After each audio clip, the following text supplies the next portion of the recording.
Welcome to Community Cocktails with Kimberly, hosted by Kimberly Woodard, a realtor for more than 18 years with Ebby Halliday Realtors. She has received numerous awards, including multi-million-dollar producer, quarterly and annual company-wide honor roll recognition, VIP Customer Service Award for highest client ratings, D Magazine's Best Realtor, 5-Star Professional Award, and several other recognitions for her success and service to clients. Join her each week as she meets with the top community influencers to help you get to know the area you want to call home.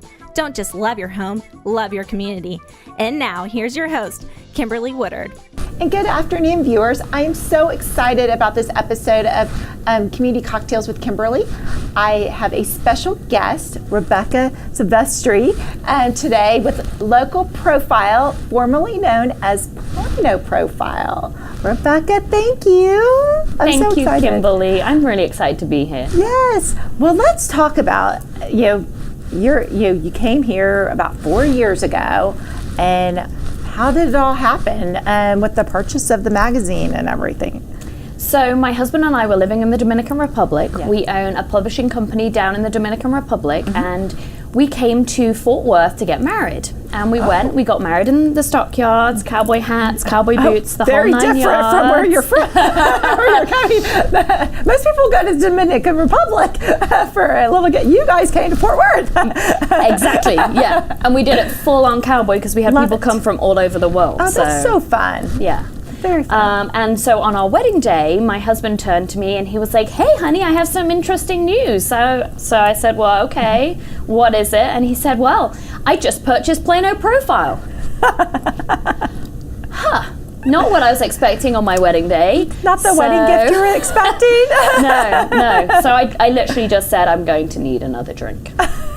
And I had several more. It was my wedding day. Yes, of course. Yeah, and then the next thing I knew, we moved to Plano and we started running Plano Profile. Oh, and never looked back. We never looked back. You're literally never looked back. 2 kids later, and here we are having the time of our lives. Oh, that's a great story. And I mean, you would have known, at your wedding, you'd be here, and where the magazine would have become from that 4 years ago, or about 4 years ago. So, well, let's talk about the magazine and the changing, because you guys just changed the name from Plano Profile to Local Profile, and let's kind of talk about what why the change, what brought about it, and those things. So it really all dates back to when we first moved to Plano. Right. We were staying in far north Dallas, and we were exploring all over, from Dallas, Frisco, McKinney, all across. And it never really we didn't even really notice the city boundaries. Right. So when we started running Plano Profile and everything was formally really focused on Plano, it didn't make much sense to us because I loved the restaurant in McKinney, or I like to go for drinks in Frisco, et cetera, et cetera. Right. So we realized that was what the magazine needed. It needed to have this regional focus because that is what the population calls for. I mean, you, for example. Oh, yeah. You live in Plano, right? Correct. Yeah, here we are in Dallas. Dallas, yes. And you go out in Frisco. Right. Well, and I'm, I can be in all the cities in one day, like I was yesterday. But yes, I mean, I agree. And a lot of people will work in one of the cities, but live in another city, and have family and friends in all the different cities. So they play, all over. Yeah, exactly. And of course, we changed the look and the editorial focus. It really felt that a region that's booming in such a way that Collin County is deserved and needed a publication that was very high quality, excellent editorial, incredible photography, really exceptional design. Right. No, and I love how you're focused on all these different cities. I use the magazine as a great piece for my clients moving into the area, because it really does encompass everything for them, not just one city focused. Yeah. So and they're usually at that point when they're coming for the first time, they have no idea. They're so overwhelmed because we have so many great cities. So yeah. Well, let's talk about the different the different things that you guys put in, what you're focused on, and maybe some of the upcoming events that are, or some favorite events that are coming up. So what we did when we changed the name is we launched with our diversity issue, and that was part of launching our diversity inclusion initiative, and that really is something that's so important to us because what is at the core of what diversity means is recognizing the inherent worth of each individual. Right. And that to me is what it means to be connecting communities. Yes. So that's what our core of what our mission is with the publication. Okay. And so a lot of the editorial focus that we like to do might be conversations around a larger topic, such as homelessness or Right. human trafficking. And it's opening up those conversations and really bringing it into the public light. Hey, this is happening in your neighborhood. Right, and people don't think that it is. I mean, that's what's, everyone thinks, these North Texas suburb cities, they're little bubbles, and that only happens in Dallas or only happens, in far South Dallas. No, it's in the backyard. So. Yeah, exactly. I mean, of course, this particular issue with our Candy Mountain. I love it. Yeah. Just Desserts. So we took a different approach with Just Desserts. So we're connecting the community via desserts and sweet treats. So we don't always dive into heavy topics. Sometimes it's a lot more fun. Yeah. But at the same time, the desserts that we highlighted, we've got Romanian couples, or we've got people who've come from Bulgaria, for example, and they're bringing their culture and their sweets, and they're showcasing what matters to them and their culture through their treat. So it's another way of highlighting the diversity that we do have in our culture. Correct. And in our culture, our cities. Yes. Well, and it does. It influences, the different people that make up our different cities. How we are so diverse, and how we have people. We're like a melting pot in this area, in our Dallas area, of so many people from all over the world that have now called the Dallas area their new home. Yeah. And so bringing those different cultures and bringing them here to share with with the community. So I love that. Well, what's some of the favorite restaurants in there? Dessert places? Good question. So we did our 52 top desserts. Oh, God. Coming in at number 1 was the Pecan Pie at Haywire. Have you tried it? You know what? I haven't, but I will have to. I love pecan pie. Well, they do it with a cinnamon roll crust. So I think that was the clincher, or the cincher. Not sure. Now did you try all 52? Do I look like I tried all 52? The answer's no. So no, I did not try all 52. The writer of the story, she tried all 52. Wow. And it was completely independent. None of the restaurants knew that they were going to be featured or included. Oh, fun. It was a complete surprise to them. Oh, wow. Very fun. Well, we have to go try the pecan pie from Haywire, everyone. Also, their quinoa salad. It's a quinoa and steak salad, so that's a good balance. Yeah. Well, there you felt like you had a little healthy, and then you can, cheat a little bit. Nobody knows. No, share it. Come on. No, live a little. No. Well, and so this issue. What kind of, you guys are so great about doing events and launch parties, which is always a fun, event. You guys put on such a great, great event. There's always a big crowd. Let's talk about your launch parties and kind of how that became, something that you guys do to really promote each issue. Yes. So our launch parties, we host them once a month, and it's literally just a celebration of each magazine. We host them for our VIP clients, for our VIP community members, and for people who are featured inside the magazine. So our next one, I'm very excited about it. It will have already happened by the time this episode airs, but we're going to be at the National Video Game Museum in Frisco. Very fun. Very fun. So those gamers. Exactly. Imagine, we're calling it cocktails, canopies, and retro video games. Oh, very fun. I love myself Pac-Man, Mrs. Pac-Man. That was my favorite. Well, then you're going to love the cover. Oh. Yes, the cover is definitely Pac-Man inspired, or Mrs. Pac-Man inspired. You'll have to wait and see. With a hint of Texas thrown in. Yes, definitely. So viewers, look for that in your mailboxes.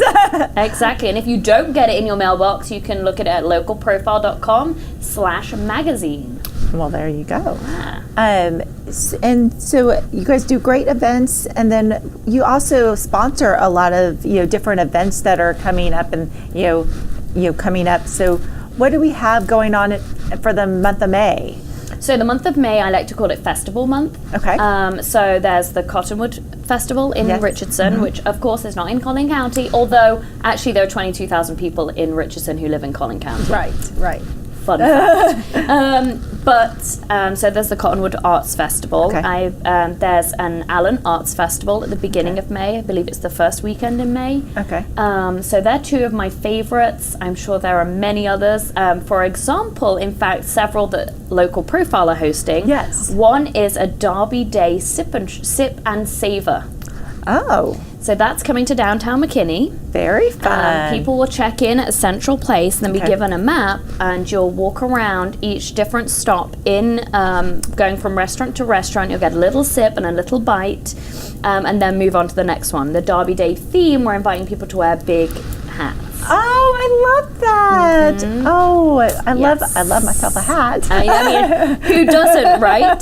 So that's May 1st. Oh, very fun. And then at the end of May, we're starting our Wonder Women series. Oh. So our Wonder Women series focuses on empowering women to be the best that they can possibly be, but Right. also to be a support network for other women. Okay. And this first session is with Michelle Brennan Hall, Okay. with Dora for Prosperity, Brennan Wealth Advisors, Okay. and it's life mapping. Oh. So we'll begin with, and this is because I believe in the power of cocktails. Yes. I'm sorry. Ta-da! So we will begin the session with cocktails, networking, canapes, followed by the life mapping session with Michelle, Okay. and then we round off again with cocktails and networking to round off the evening. Perfect. Yes. Well, So that sounds is like a on great- May 30th, and Okay. again, localprofile.com/calendar. Okay, so if you're interested in one of those events, make sure you go to that website and see a list of them. Yes. So, and would they register if they wanted to go? Yes, as these well? are all Perfect. ticketed pre-register events. Awesome. Yes. So get your tickets to those events. And so, looking back, now that you've been here, 4 years with the magazine, what are some of your favorite? Is there like a favorite story, a favorite person you interviewed, a favorite, or something that just really sticks out as like that best memory? Ironically, none of the stories, I'm proud of the stories that I Right. wrote myself. Yes. However, our senior editor, her name is Alex, she's incredibly talented, and she has written some outstanding stories, such as the focus that we did on human trafficking. Right. She's also written, again, a focus on homelessness. She wrote about Christina Morris, and in the lead up to writing about the Christina Morris story, Right. she actually went and attended the searches. As every Saturday they did wow. Team Christina Yes. actually went and they looked for Christina. And so as part of her research for that story, she went and looked for Christina. And then through that, as she was researching, then Christina, of course, was found. And so the story kind of wraps around everything that happened with Christina process. and brings to light that people in the community really rallied around that story. Right. They rallied around and supported the family, by every Saturday going out there. I mean, that's just that. If that's not community, involvement and community support, I don't know what Yes. is. So Exactly. So that's Yeah. exactly the kind of story that we're always looking for. Yeah. When the community is really coming together. Right. And we're also looking for stories that help the community come together. Right. What kind of way can we put out a story or a focus on a cause that helps people unite? Right. And I think, with everyone, feels like, our cities have gotten bigger, but things like that tend to bring how close and what more of like a small town community the cities become, and a very tight-knit community. And that's why, I think people end up falling in love with, our Metroplex from other parts of the country, and then they don't want to leave because they've really found that connection through, and that's a perfect example with the Christina Morris story.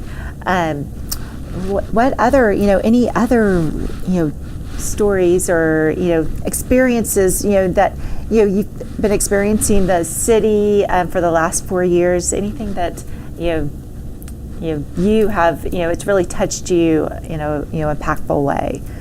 I think really just for me living here and talking to, for example, I interviewed an African American artist, and he told me a very impactful story about how he'd walked into a Mexican restaurant. Yeah. And as he'd walked in, he opened the door very forcefully. Just because he was in a good mood, it was a Friday, he was going for a margarita. He opened the door very forcefully, and as that happened, the door made a big bang. And this man, a policeman, I don't know which city this happened in, but anyway, the policeman jumped up and immediately drew his gun on him. Oh, gosh. And so he gave that as an example of things that have happened to him that he feels happened because he's African American. Oh, that's sad. And I think when you're a white person, these things don't happen to you. And so your instinct is to think these things don't happen. But just because they're not happening to you doesn't mean they're not happening. And happening in your own backyard. Exactly. And I think for me, I'm very passionate just making sure that those stories get told and that other people realize that, yes, it's not happening to you, but it is happening. And we need to talk about that. Yes, we need to bring a light that, there's real things, real issues. Yeah. The same things that you see on the national news are really happening in your backyard too. Exactly. And it is, again, we are such a diverse culture, and that's, it's a great thing because we're not in that little bubble of, one culture. We have many cultures out there. And so we can learn different things from all those different cultures. So we've gone over, events that are coming up.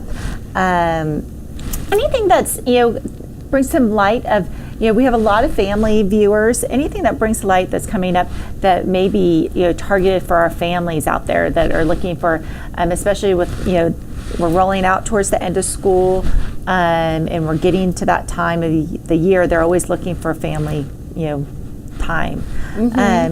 So anything that we're going to be highlighting about that? So actually, our July issue is our family issue. Okay. So in that issue, again, because school's out and people are looking for that kind of thing, so we're kind of searching around for what are fun things for families to do. Right. And on a personal note, some of the fun things that I like to do with my family are, the swimming pool. Particularly, there's a new place that opened in Grand Prairie, I believe. It's called Epic Waters. Yes. Have you heard of it? I have heard of that. It's a lot of fun. Oh, I have we went in January because it's indoor, but then they also can open the roof. Right. And they have a great area for kids, great area for adults. They have a bar, so I like that. Yes. Gotta have the bar. And so that's one thing. I love the Arboretum down in Dallas, Yes. the zoo. But then just looking at what your city provides, or even what your neighboring city provides, because all the cities have amazing swimming pool facilities, incredible libraries. I recently just discovered the library, and it seems silly, but a 2-year-old gets bored of the books that you have for them. Right. And there's only so many books you can buy, but the library, I walk out of there with 20 books. Well, and they always do great programs. When my kids were small, I used to always look online on the calendars and go to different, look what's going on. They'd have puppet shows and just storytelling, different things that would appeal to them, and they loved it and they looked forward to going. And we made that, we also made that a library day. So they had that little activity, plus they got to check out their books, and they loved that checking out experience that they got to check it out. But the other thing, what was nice about the library, and people I think don't do it as much, but I always grew up doing that, is that it's a sense of you're borrowing this, so you've got to take care of it, and then you're giving it back.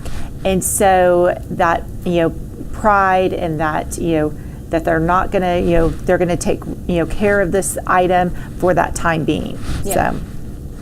Well, great. Well, it was such a pleasure, Rebecca. I enjoyed learning more about Local Profile. Readers, get online at localprofile.com, and if you want to look at the actual virtual edition, it's at localprofile.com/magazine. Perfect. Well, cheers to the new name. Cheers. Thank you. Thanks for tuning in to Community Cocktails with Kimberly.